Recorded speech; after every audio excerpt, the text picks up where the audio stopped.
Ancient peoples memorized lots of information. They had to. They had no other way of storing information.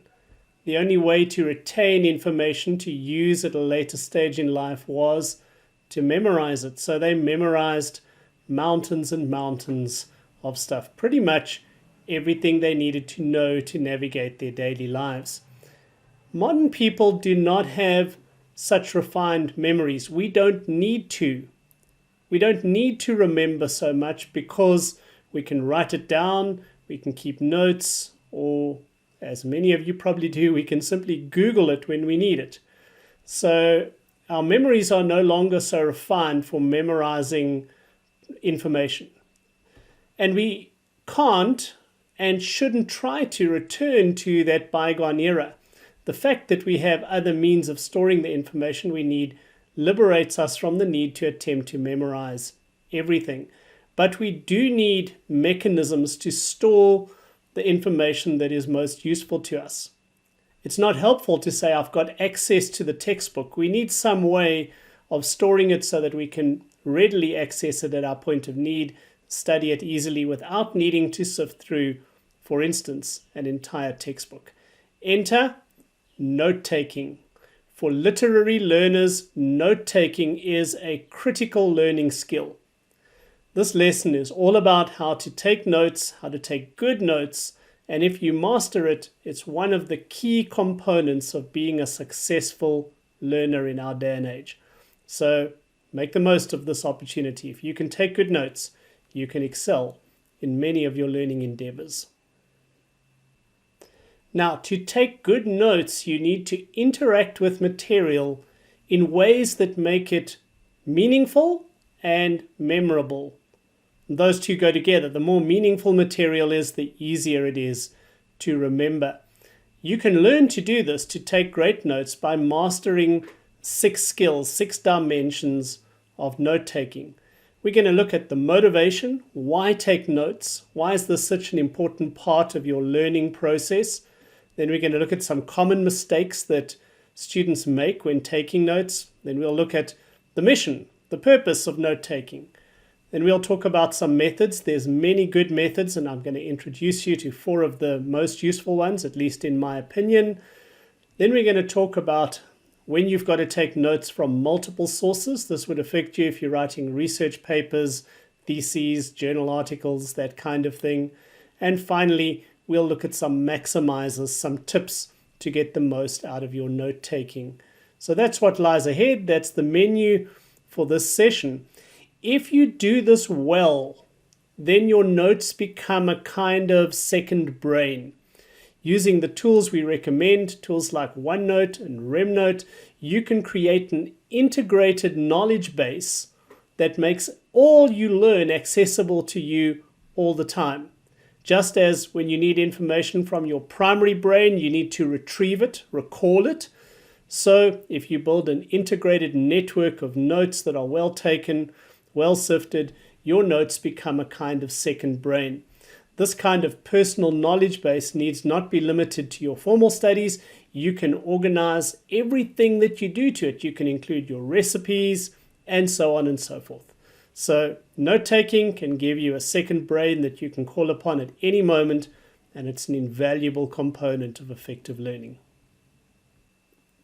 Let's begin by talking about the motivation for note-taking. In other words, why take notes? What's the reason that part of our study method involves note-taking? When people ask why take notes, probably the most common answer that they get is so that you can have a record of the information.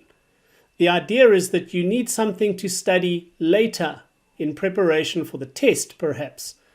We call that the record reason for note-taking. It's valid, but it's not the most important reason for taking notes when you study. The main reason for taking notes is that the act of note-taking helps you to understand and remember the material. In other words, the very act of note-taking makes your material meaningful and memorable. This means that note-taking is first and foremost a learning strategy, not a record-keeping strategy. Now, it is a record-keeping strategy because it does give you a summary of information that makes studying it later much simpler. But the primary reason it's good to take notes is that it helps you to sift, decipher, understand, and retain the information that you're studying. When done, at least when done well, it helps you to make sense of the material, to link it to your existing knowledge base, and as a result, to remember it more effectively. Let's look at 7 ways that note-taking aids the learning process. We've said that note-taking is first and foremost a learning strategy because it helps you to learn material. So how exactly does taking notes as part of your learning process improve your learning? I'm going to give you 7 ways that it does that. Firstly, record. So it does give you a record of information that you can study later. This is absolutely essential if you are working from, say, a library book, or even more so from a lecture, because once you return the library book or walk out of the lecture, you are no longer going to have access to that information. So your notes give you continuing access to the most important parts of the book or the lecture. But it's also useful for material that you own, let's say a textbook that you own. Why? Because your notes are a summary of the key points of the textbook, and they give you a record of it that is shorter and simpler, and for you more meaningful than revisiting the entire book again. Secondly, note-taking aids attention. It aids attention. It helps you to pay attention, especially if you're in a lecture, and some lectures are, let's be honest, some lectures are boring. Some lecturers are boring. I can remember being in a lecture where my good friend Ruben van Rensburg, who found value in the most boring lectures, turned to me and said of the speaker, "This guy's a good advert for distance education." And he was spot on. The lecture was horrendously boring. If you commit to taking notes, to trying to identify the key points and keeping a record of them, even someone who's a terrible presenter, who's boring, will have something useful to say. And the act of note-taking forces you and helps you to pay better attention to what they are saying. So the second reason is that it aids paying attention. And then thirdly, taking notes lightens the load on your working memory. Your working memory is the amount of information that you can be storing in your brain at a given time and actively working with. It's very limited. Some experts say as few as 3 to 5 chunks of information that you can work with at any one time. And the moment you write something down, you relieve your working memory of the need to retain it in one of those 3 to 5 slots. And so this frees up capacity to think about other dimensions. So writing stuff down liberates you of the need to store it in working memory, and in this sense enables you to think more about what's being said. The fourth way that taking notes helps you to learn more effectively is that it forces you to select what information is most important. It forces you to distinguish between what's critically important and what's relatively unimportant. And this is arguably the most important part of effective study. You can't learn everything that you're exposed to. You can't remember everything a lecturer says. You can't take away every piece of information written in a book. You need to select what's important. How well you select often determines how effectively you learn. So when you are selecting what's important, you're assessing the material, you're actively engaging it, and in the process, you're reducing the amount of stuff that you need to learn and memorize later on. So by forcing you to select what's important in preference to what's relatively less important, note-taking greatly aids your learning process. Number 5 is that note-taking involves organizing material. Think of your brain as a kind of filing cabinet, a filing system. No filing system works best if you just open the drawer and dump a whole lot of papers or documents into it. It's the same with our brain. They don't work optimally when we simply dump disorganized information into them. When you take notes, particularly if you do it thoughtfully, you're constantly organizing the material. You're trying to make sense of it. In other words, you help your brain to encode that information more effectively, and the better you encode it in your brain's filing system, the easier it is for your brain to retrieve that information when you need it. So by organizing information, you're helping yourself to encode and later retrieve essential information. Reason number 6 is connecting. Comprehension depends on making meaningful connections between bits of information, usually between what you are learning now and what you already know, your existing knowledge base. Also between different aspects of the material that you're learning at the moment. The more connections you make, the better you are able to make sense of that, makes it more meaningful, and the easier it is to remember the information, so it becomes more memorable. Remember that note-taking is all about making things meaningful and memorable. And when you take good notes, you are making those connections as you think about the material. It's a learning strategy, and in doing so, you learn the material. Amazing, right? Just by thinking through what to write down, how to write it down, you're engaging actively with the content in ways that help you to understand and remember it. And the 6th way that note-taking helps your study process is, of course, review. You remember relatively little of what you hear or read, assuming that you hear it once or read it once. Retention of essential information requires repeated exposure to it. The best way of doing this is called spaced repetition. We're going to talk about that in a separate lecture. But for now, your notes provide you the material that you can review later on when you need to. In other words, your notes make mastery possible by giving you the essential bits of information that you need to retain permanently.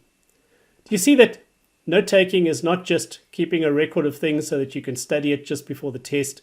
The act of taking good notes is a very important learning strategy. Helps you with attention, helps your working memory to function better during the learning event, and the acts of selecting, organizing, and connecting material lies very close to the essence of what learning is. As with all things in life, there are some pitfalls that you need to avoid. So let's look at mistakes. Common mistakes that students make when taking notes. In other words, we're looking at what not to do. Once we've covered what not to do, we can turn our attention to what you should do. Let's consider 3 very common mistakes that students make when taking notes. 3 pitfalls to avoid. The first one is trying to capture everything. For instance, everything the lecturer says. Taking notes is not about trying to write down everything that's said. Not at all. If you're in a lecture, writing too much information means that you are engaging too little with the lecturer and what they are saying. That disengagement actually compromises the learning experience. You'll learn less if you try to write too much. Ironically, too much writing makes you a passive listener. You're simply trying to capture words instead of trying to understand and engage thinking. You learn better from a lecture when you are writing modest amounts of notes, leaving enough space for you to be thinking deeply about the material, asking good questions, whether to yourself or to the lecturer, and so on. The second mistake to avoid is trying to write your notes verbatim. Verbatim simply means word for word. Don't write down word for word what's in the textbook or what the lecturer said. The first stage in understanding something is changing its form. Paraphrasing, meaning writing the same thing in different words, using your own words, is the first step in understanding and remembering it. So always write your notes in your own words, not verbatim from the textbook or the lecturer. And then the third common mistake that many make is writing in full sentences.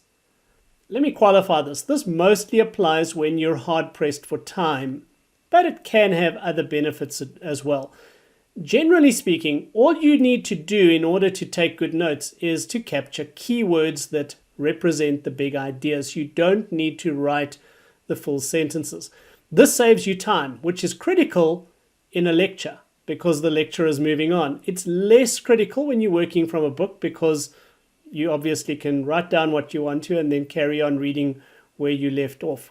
Remember that your notes are for you. They're not for anybody else to read.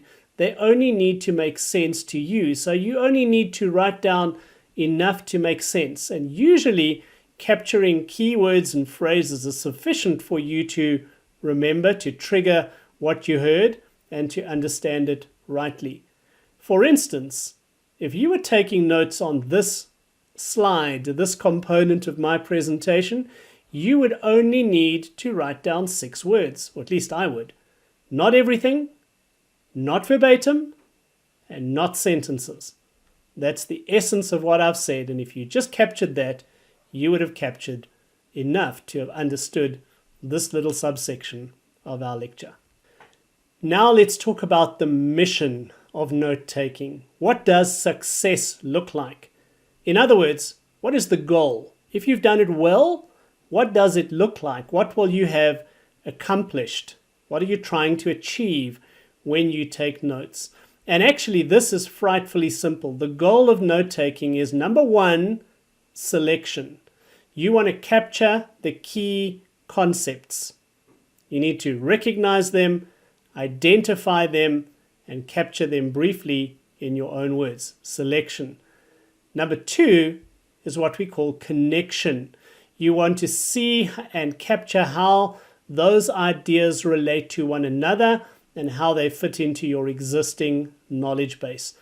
So when you take notes, you've got 2 goals: selection, capturing the key ideas, the main points, and connection, making clear how that information connects to everything else that you know.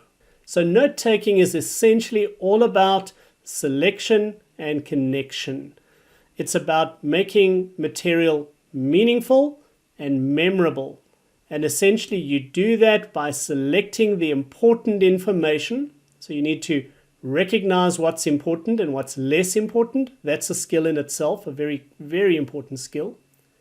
And then once you've recognized what the important information is, you need to understand how it all fits together, how it relates together and how it relates to everything else that you know. This process of making connections between new and existing information lies at the heart of understanding and remembering.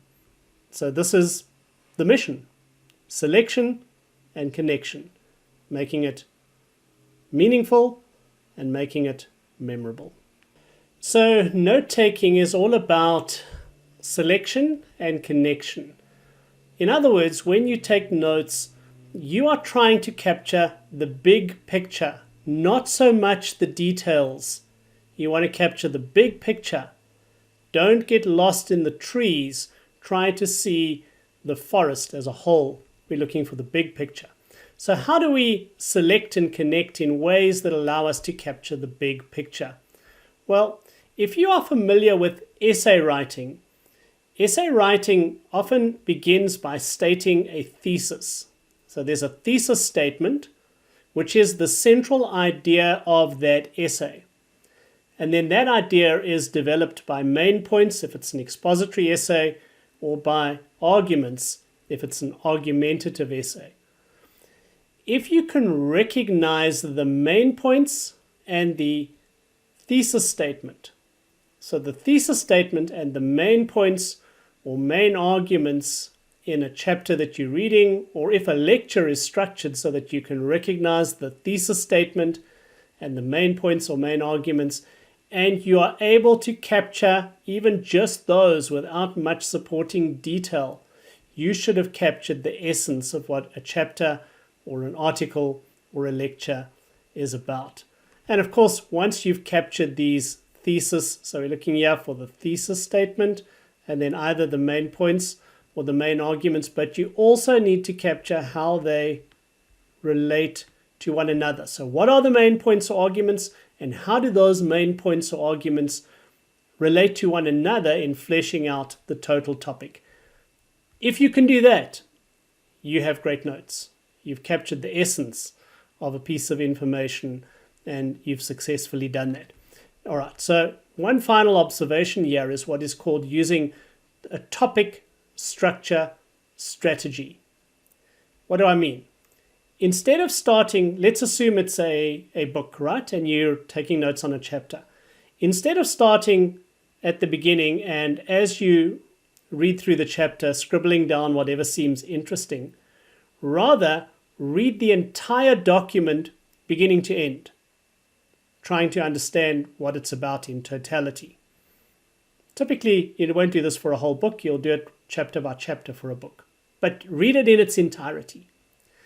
Then, once you've read the entire work, try to identify the thesis statement. It may be that the author gives that to you. If the author doesn't state their thesis, their proposition, their central unifying idea or argument, then try to formulate it yourself. So your notes might begin, your summary might begin with a 1 or 2 sentence statement of what this article or book is about or what its central argument is.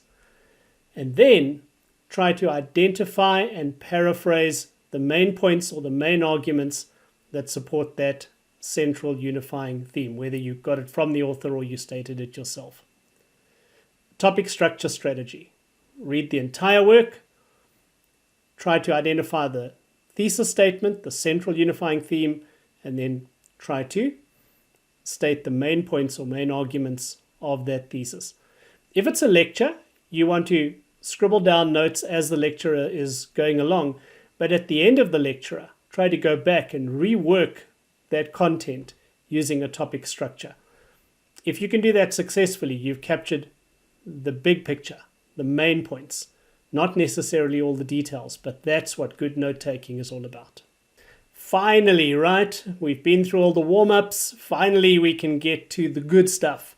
How do we do this? What are some of the methods for taking great notes? This is a huge topic, much, much too big for us to cover in one section of this lecture. So we're going to provide some supplementary materials in the course. We could simplify it and just recommend one approach to taking notes. I'm reluctant to do that because there are many good methods of taking notes and they tend to appeal to different kinds of people. So if we give you only one method of taking notes, we are going to lump everyone into one box, and that may not be optimal. I prefer to give you a range of options for how to take notes. Yes, there's a danger. This might be confusing. It might be easier just to be told, do it this way. There's a benefit, though, that you can figure out which of the good methods, and they're all good, you can use any one of them, but you can figure out which of the good methods you find most useful and try to maximize that. We also, of course, need to prevent giving you an eternal lecture. I was taught about lecturing that to be immortal, you don't have to be eternal. So trying to cover all of the options in detail, just not achievable. Even presenting the 4 methods I'm going to introduce you to, we can only scratch the surface, give you a few ideas about how each one works, and then we'll unpack them in more detail separately. So what's going to follow? A brief introduction to 4 excellent methods of taking notes. Consider each of them and decide on the one that you think works best for you, and then delve more deeply into how to use that. You ready? Let's look at 4 good ways of taking notes. As promised, I'm going to introduce you to 4 good ways of taking notes. You can use any one of them, or you can use a combination of them. You can use whatever method you find works for you. I combine elements of these all the time in my own note-taking. What are the 4? First is the outline method. Then we're going to look at something called the Cornell method, also known as the 2-column method. Then the SQA method. SQA stands for subject, question, answer. And lastly, we're going to look at mind maps as a method of taking notes. But one last caveat before we look at the how. Namely, where? Where should you take your notes? Well, really there are 2 options. One you may choose to take hard copy notes, meaning you handwrite your notes on physical pieces of paper. If you do this, it's a really good idea to use loose sheets of paper you can pull out of, say, an exam pad instead of a bound book, because it allows you to rework and package your notes differently as you develop them. If you choose to use this, consider using the Cornell method of note-taking or the flow method. The flow method is a subcategory of mind mapping. The alternative to hard copies is to take electronic notes. And again, the question is, if you decide to take electronic notes, and I strongly recommend that you do, if you take electronic notes, where or how should you take them? My strong recommendation is that you do not use a word processor. A word processor is not a tool for note-taking. It's okay maybe for taking one set of notes, but it is hopelessly inadequate for combining all of your notes into a knowledge base. So don't use a word processor.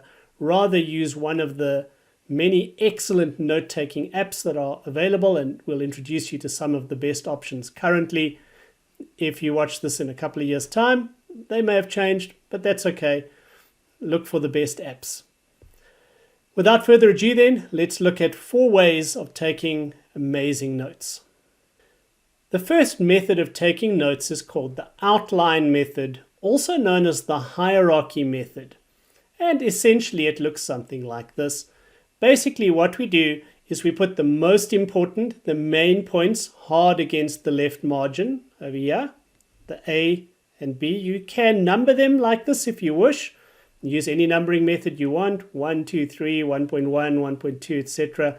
Or you don't number them at all and you just indent subordinate material. Then the next most important stuff gets indented a little bit to the right, as you can see here, and even more subordinate stuff gets indented further to the right. And so we make an outline. I would suggest, if you adopt this, that you try not to have more than 2 levels of headings followed by your details as we have them here. This method works brilliantly well for well-organized material. So typically it's an excellent strategy if you're working from books, textbooks, published articles. They tend to be really well organized, and so often this method works ideally. It'll also work well if you have a lecturer who's very structured and well prepared and presents his material in a clear outline structure. But when information is more disorganized, it's harder to take good outline notes. You can take rough notes and then rework them into an outline yourself. That process of reworking and repackaging is a wonderful way of learning the material itself and making connections. So the outline method, one very popular option, a very good option, you may consider it. Another brilliant way of taking notes is known as the Cornell method. You can also think of it as the 2-column method. So what is the Cornell method of taking notes? Well, you begin by dividing your page into 2 columns. A narrow column on the left-hand side over here and a wider column on the right-hand side. So this should be about, if you had a physical page, this would be about 1/4 of your page, and this would be about 3/4 of your page. On the left-hand side, you're not going to do much initially. You're basically going to take normal notes on the right-hand side for the most part. So let's unpack what you do now. Well, you take normal notes in this space on the right and use any method you like. Use an outline method, use SQA that we'll talk about in a moment. You can even draw mind maps or flowcharts and so on. So you take your notes. Let's say you're in a lecture. As the lecture's unfolding, you write down your notes over there while it's going on. Let's rub out the mess for those of us that are a little bit OCD. And then on the left-hand side, possibly while the lecture's going on or possibly after, as you are rethinking the material, you go and add particularly topics. So this should be the major headings should go there. But you can also add comments to it. your own reflections as you thought about it, maybe add illustrations. You can jot down questions that you have about the material. You can write down any responses you have, and you can also write down little memory gimmicks, mnemonics to help you remember the information. And then once all of that is done, you write your own brief summary. Summarizing the information is a brilliant way of establishing the connections that you've made and having the key points easy to remember and take away with you. So this is known as the Cornell method. The column on the left for your topics, comments, questions, responses, memory aids, and so on. Your body of your notes on the right-hand column, and then a summary at the end. Really good way of taking notes. The next method is called the SQA method. SQA stands for subject, question, and answer. Subject, question, and answer. It's a very simple method. It easily feeds into flashcards, which is a good memorization strategy that we'll talk about later in the course. And it's worth considering. And you can use SQA in combination with almost any of the other methods. You can use it in combination with outlines, with Cornell, or with mind mapping. Here's the basic idea. You would have a subject. Let's say the subject for the lesson we're working through is types of rock. And then you have a question. So your question comes next. In this case, what are the major types of rocks? That's a question, a what question. And then you jot down the answer. So here in our example, igneous, metamorphic, and sedimentary rock. And then you have another question and an answer, and a question and an answer, and so on and so forth. One way of presenting them is like I've done it here with subject, question, answer in the left-hand column. I could have an additional question and an additional answer without changing the subject. So if I had more questions and answers about types of rock, I could keep going here until I had finished what I was doing over there. Let's rub that out and then add in another way of doing this, which is to have a subject that you scribble on the left here, and then a whole bunch of questions. Who, what, when, where, why, how. You know, the famous 5 W's and an H are good friends. I often find when a subject is being treated that it's helpful for me to answer these 4 questions.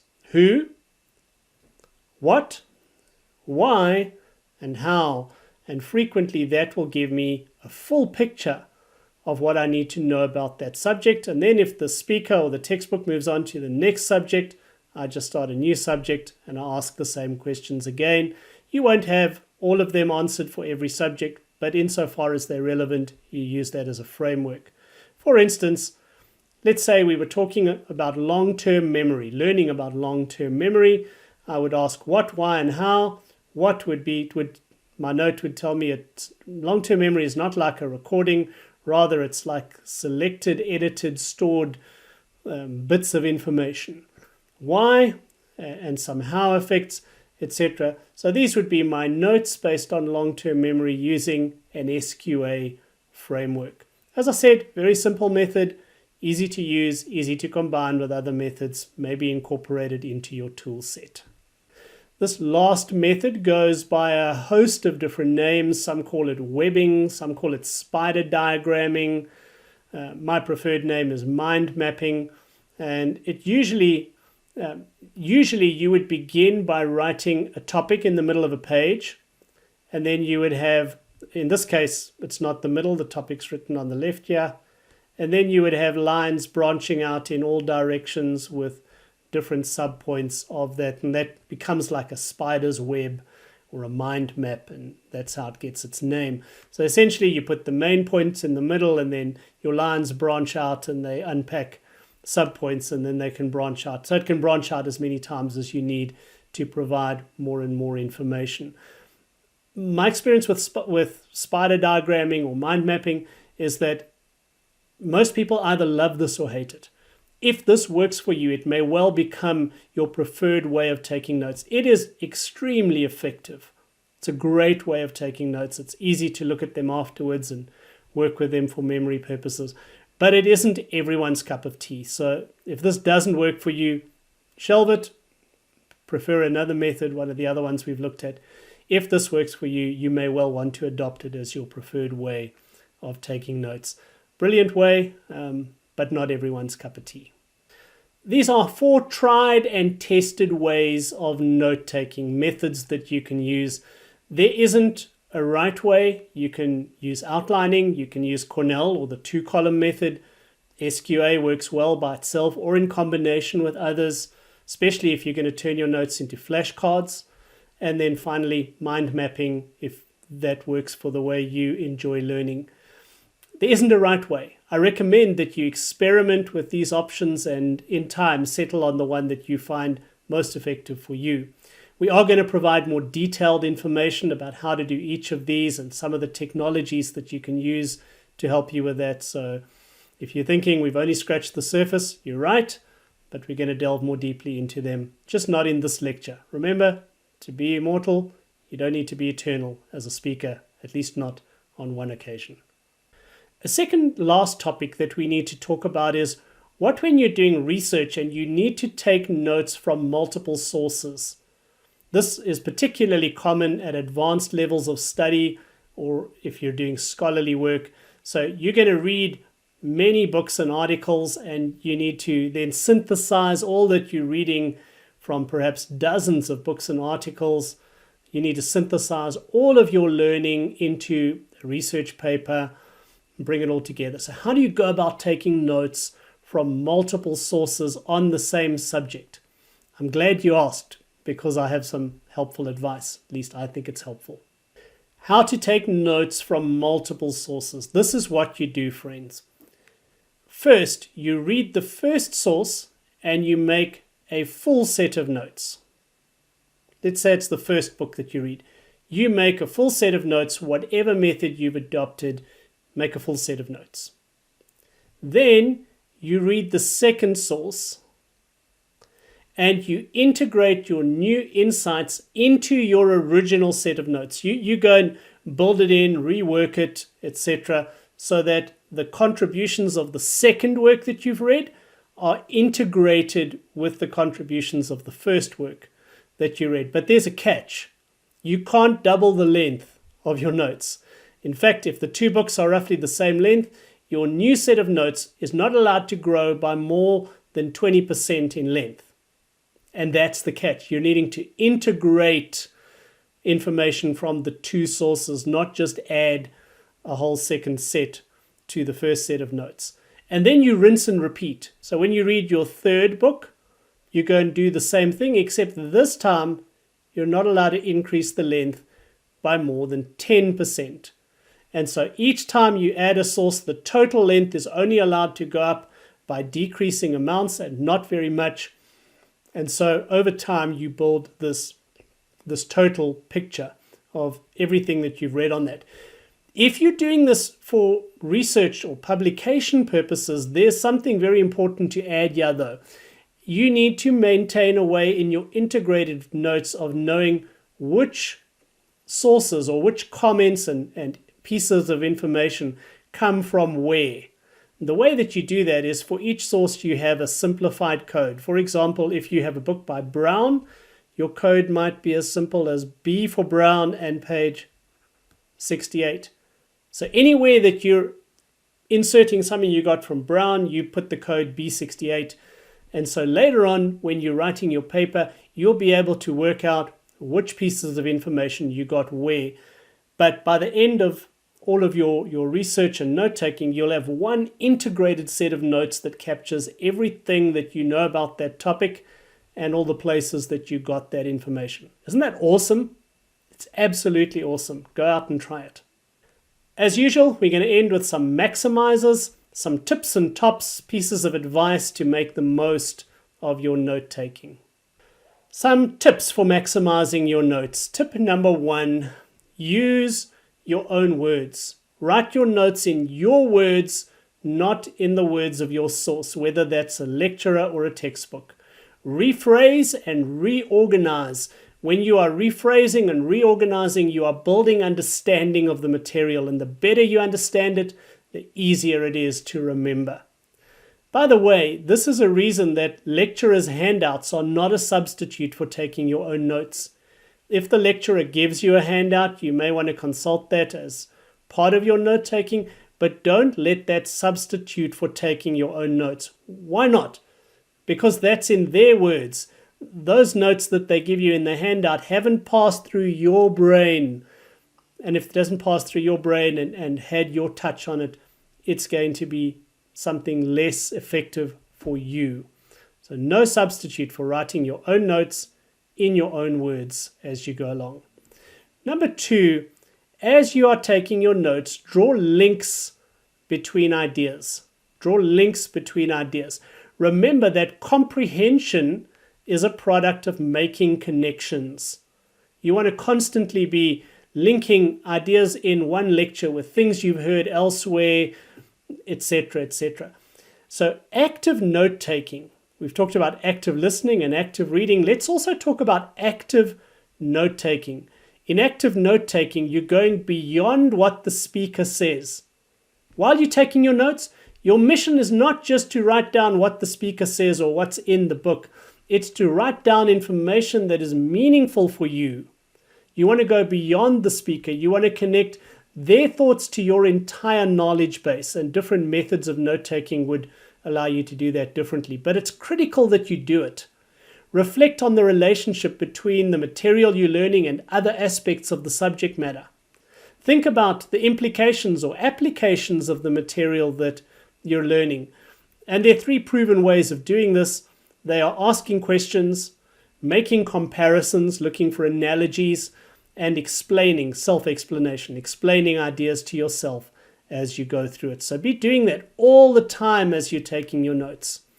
Note-taking is a gateway to mastering ideas, and skillful note-taking is never content to just write down what the source had to say. It actively explores how ideas connect to one another and to the real world. So draw links while you're in the process of making your notes. The third maximizer is to summarize your notes. Whatever format you take, try to end with a short summary that's clear, that's simple, a very concise, simple language summary. The simplest that you can make it is best, but summarize your notes at the end. Don't rewrite them, summarize them. Slightly different idea. And then lastly, teach the subject. If at all possible, use your summary to explain the essence of that lecture to someone else. And if you don't have a willing victim, pretend. Imagine you're explaining it to a fellow student. It's often a helpful idea to imagine you're explaining it to somebody who knows virtually nothing about the subject, to make sure that you can explain it clearly and effectively. This process of summarizing, simplifying, and sharing the main points of something that you've learned is known as the Feynman technique. And we're going to return to that later in our course as well. It's a brilliant learning strategy, absolutely brilliant. It's amazing how summarizing with the responsibility of simplifying and then sharing information consolidates your own learning of that subject. So friends, note-taking is a critical part of your learning strategy. It's a critical component of active learning. And when it's done well, it serves to fuel your understanding and your recall of the content that you're studying. If you record your notes and then ignore them until the test, don't expect that you're going to remember too much. You're going to forget much of that. You may not remember what they mean even. So once you've taken good notes, you have the building block for permanent retention of critical information, that which is critical in your estimation at least. Now what you need is a way of remembering it. So we need to have a way of moving this from short-term memory to long-term permanent memory. The key way of doing that is known as spaced repetition, and then we can reinforce that with things like mnemonic devices. So in our next lesson, we're going to look at remembering, how to move from the excellent notes that you've taken to permanent retention of those key ideas.